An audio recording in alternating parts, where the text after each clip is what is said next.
Hi everyone, my name is Zichen Zhang. Today, I'm gonna talk about discovery learning. Before the lesson, I'd like to recall what have we learned before. In prior lessons, we have been introduced different schools of educational theory, including cognitivism, behavioralism, and constructionism, and also the principle of learner-centered teaching. This lesson is simply to give you a general idea of discovery learning and also the advantages of creating a learner-centered classroom, and also to provide you basic strategies to design course in your future educational context. At the end of the class, you should be able to define discovery learning, compare and contrast traditional learning and discovery learning, define guided discovery learning, analyze the strengths and weaknesses of discovery learning, and also to share an example of discovery learning and your feeling about it.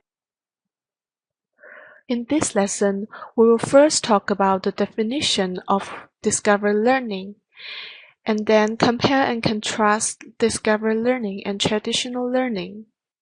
Also, I will provide one type of effective discovery learning, namely guided discovery learning.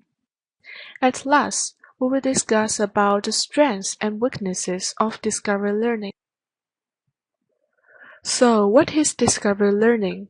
As you can see on the slide, there are several terms that can describe discovery learning. To make it more clear, discovery learning is an inquiry-based theory that takes place in problem-solving situations where the learner draws on his or her past experience and existing knowledge to discover facts and relationships and new truths to be learned. Students interact with the world by exploring and manipulating objectives, resolving the controversy, or performing experiments. Discovery learning is considered a constructivist-based approach to education. What are the differences between discovery learning and traditional learning?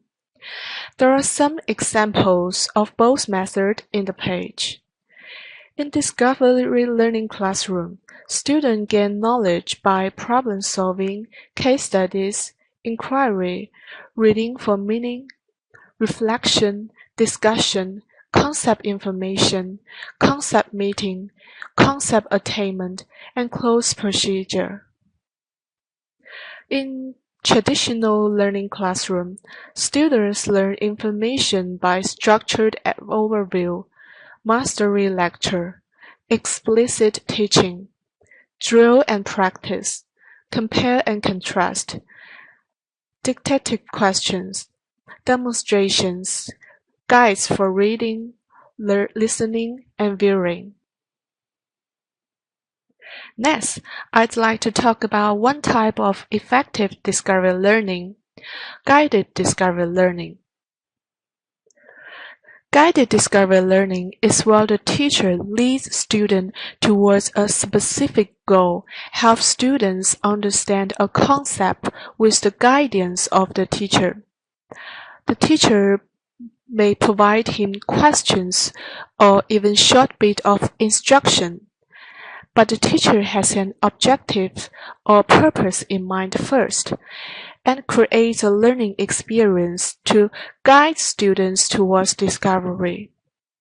Teacher acts more as a coach or facilitator to make sure that student gets it right or gets the necessary information.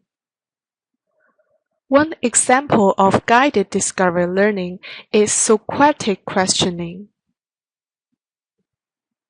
Socratic questioning is where the teacher asks questions to stimulate a particular type of thinking to bring students towards a realization. This was originally used to examine moral or philosophical issues. It does, however, require students to have sufficient background knowledge. If you are using Socratic questioning, The questions must be planned in advance. I'm not going to talk too much about details of Socratic questioning due to the limited time.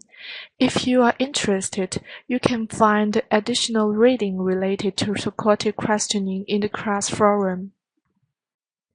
Finally, what are the strengths and weaknesses of discovery learning? Discovery learning supports an active engagement of learner in the learning process. While participating, you are paying more attention.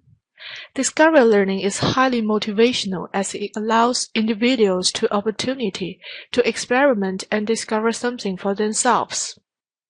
Discovery learning creates active involvement that forces you to construct a response, and this results in processing of information deeper than mere memorization. Discovery learning also promotes the development of creativity and problem-solving skills. It provides tailored learning experience, which means teach students in accordance of their aptitude.